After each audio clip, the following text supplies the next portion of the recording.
Well, Facebook's decision last week to block Australian news services on their platform angered people across the globe, with many now calling for a boycott of the platform. But how can users get rid of their Facebook account without losing all the useful features provided by the social media giant? Tech expert Trevor Long is here to explain how you can cut ties with Facebook for good. First up, Trev, how angry are people with Facebook? Are they angry enough to quit, do you think? Oh, there's a lot of anger out there. I was surprised over the weekend, really, how divided people are by this. But also, we've got to remember, Cambridge Analytica scandal of a couple of years ago was much worse than this. It was our personal data that was at risk, and really people didn't leave Facebook. So I genuinely don't think people are going to just suddenly leave Facebook, but I think this has been a tipping point for a large number of people, and it could be the best mass exodus we've had in some time. OK, I want to leave Facebook, but I still want to have benefits. Yep.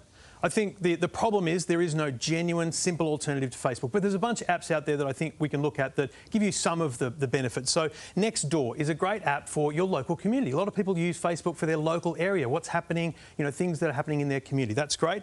Ello is actually an alternative to Twitter, but could well be something that people take up for Facebook, sharing information with friends and following people. I've been watching this Clubhouse. Clubhouse is brand new. It is really good. I reckon that's the future. Its biggest thing is it's just audio, so you don't post messages or photos. It's all about audio, having rooms of people talking about stuff. It's a fun app, but I just don't know where it's going to go, and I don't know that it's most people are going to see it as an alternative. If Trevor and I were, or you and I would have a conversation, there's only 5,000 people who are allowed, as a maximum, in to listen to your conversation. Yeah, that sounds very dangerous. To me. Yeah.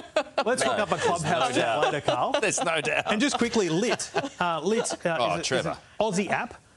Which, to be honest, I had a look at it yesterday and this morning. It kind of looks a bit like Instagram, but it has a bit more features. So in terms of viable Facebook alternatives, I think Lit may well be the best one. It's only an app. It's not a website. It's only an app on your smartphone. So we can all get lit. Yeah. So the problem with Facebook, Trev, is that they've made us so reliant on them for so long and in so many ways, and so many of our apps are linked to our Facebook login. It's the reach. So how do we tie ourselves or disconnect ourselves from that? In the height of my anger on Thursday and Friday, I went, right, I'm just going to stop using Facebook for that login process. So what we're talking about here is when you go to a website and it says login with Facebook. So what you need to do is you need to go into your settings on Facebook and look for the apps. There's a whole list of every app you've approved, and you can just hit remove. Click every one of them and click remove. When you next go to that website that you were logging in with Facebook, all you do is say, I've forgotten my password, and it will send you a reset link, and you can start over with an email address and a password and just completely brush Facebook. Your info and data. You still use your login. What about Facebook Messenger? Yeah, so Facebook Messenger, a lot of people love chatting with people, video chats, text and photos. There's a bunch of alternatives. So Signal, Telegram, probably two of the biggest. WhatsApp is probably the biggest chat app outside of Messenger, but you need to know that's owned by Facebook. A lot of people don't realise Instagram and WhatsApp owned by Facebook. So if you're trying to buck the trend, you need to not be using WhatsApp. So Signal and Telegram, very big in terms of messaging and keeping in touch with your friends. OK, I'm loath to ask this question, Trev, but how do we get our news without Facebook? Do you know what? I actually think this has been the best thing that we've all realised over the weekend or so, is there's plenty of ways to get news. So on the iPhone, Apple News, it's excellent. Google News is also available on iPhone and Android.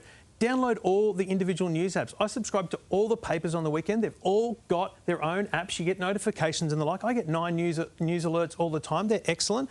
Follow the news pages on Twitter if you're on other social media. And most importantly, go to the websites and sign up for their email newsletters. Today Show has one. There's lots of email newsletters, and they don't become cumbersome because you get used to what's coming, and it's a great way to find the news. I would have thought this was an ideal time for you, given where you are broadcasting out of, just to go with the downloading of the 9 apps. I mentioned 9 News. Or even just watch the Today Show in the morning, 5:30 till 9 a.m. Today Show EDM. Sign up now. Just something related to loyalty. Just a glaring omission there, Trevor. Anyway, we'll forgive you one day. Cut him as well.